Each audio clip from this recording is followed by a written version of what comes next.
At the Co-op, our customers are like family. We're your one-stop shop for all farm, garden, and home needs.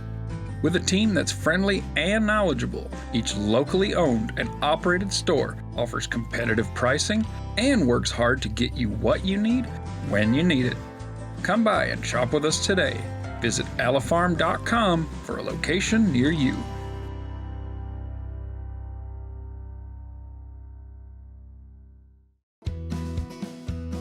For more Simply Southern, follow us on social media.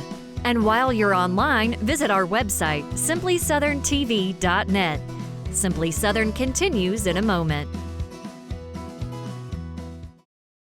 Buying from local farms has turned healthy eating into an adventure for the kids. Beef tastes even better when you know the farmers who raise it. I love a good steak, and it's nice knowing that our local ranchers are helping our environment. I do like a little honey in my tea. Keeping my money in the local economy by buying from Alabama farmers makes it taste even sweeter. Bring the farm to your home. Discover what's growing near you at sweetgrownalabama.org. Hey y'all, it's Stacey. Welcome back to the kitchen. Today we're gonna make a vinegar pie. Now, for some people, you're probably like, oh my gosh, that's a great vintage recipe. For other folks, you're like, what is that? Well, if you like a classic chess pie, chances are you're gonna like a vinegar pie just as much. And the best part is that it's really easy.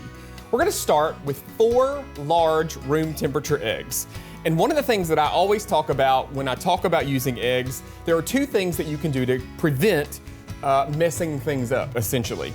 I always recommend that we don't crack eggs on the side of a bowl. Oftentimes, the edge of the bowl will force shell up into your egg there. So I crack them on a flat surface. And the other thing that we're gonna do here is we're gonna crack these into a separate bowl, not the bowl that we're working in. That way we can see if we get shell in there, it's a whole lot easier to fish shell out of this than once we've added it to our big working bowl there. All right, 4 room temperature eggs. Room temperature eggs are going to mix in a lot more easily.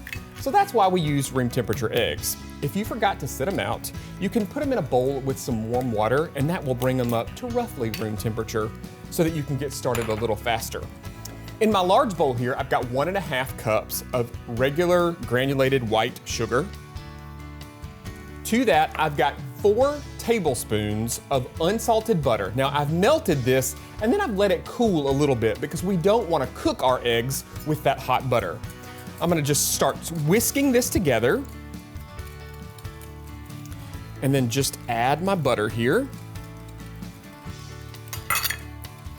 and just whisk until that's all combined.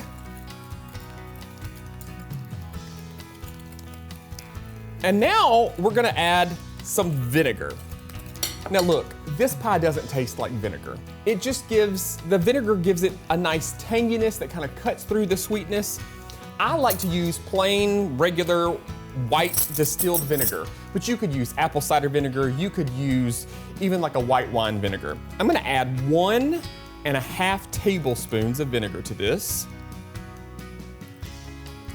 And I'm gonna add about a teaspoon of vanilla extract.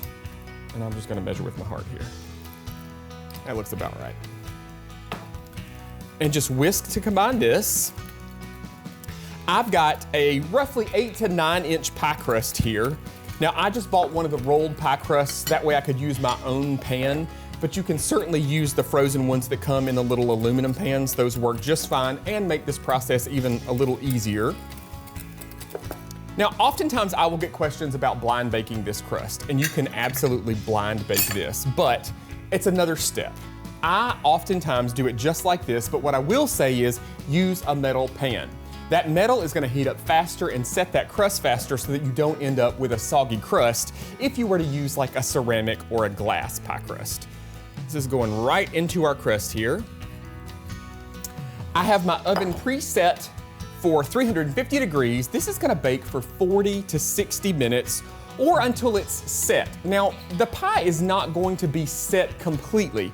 And if you want to be accurate, what you could do is you can actually temp this pie just like you temp meat. An instant read thermometer is gonna wanna register about 160 degrees.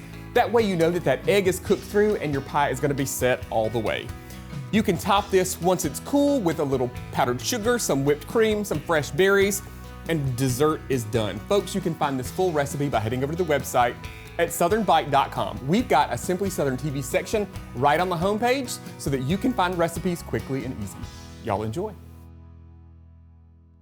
You know, Mary, for some reason, this recipe reminded me of the first time I saw chocolate Coca-Cola cake. It sounds weird, but the results are delicious. Yes, well, as Stacey has demonstrated with a number of his takes on Southern classics, necessity often produces incredible results.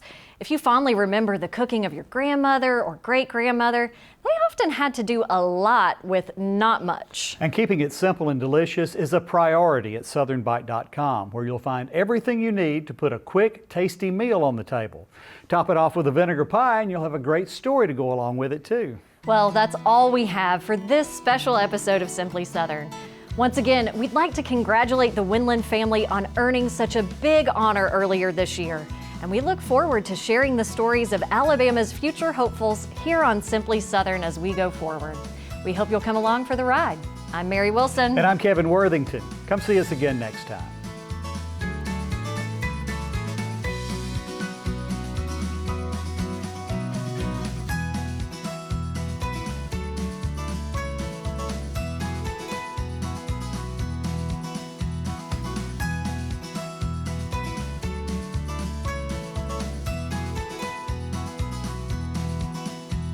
Simply Southern is produced by the Alabama Farmers Federation and made possible with the support of Alabama Extension and these sponsors.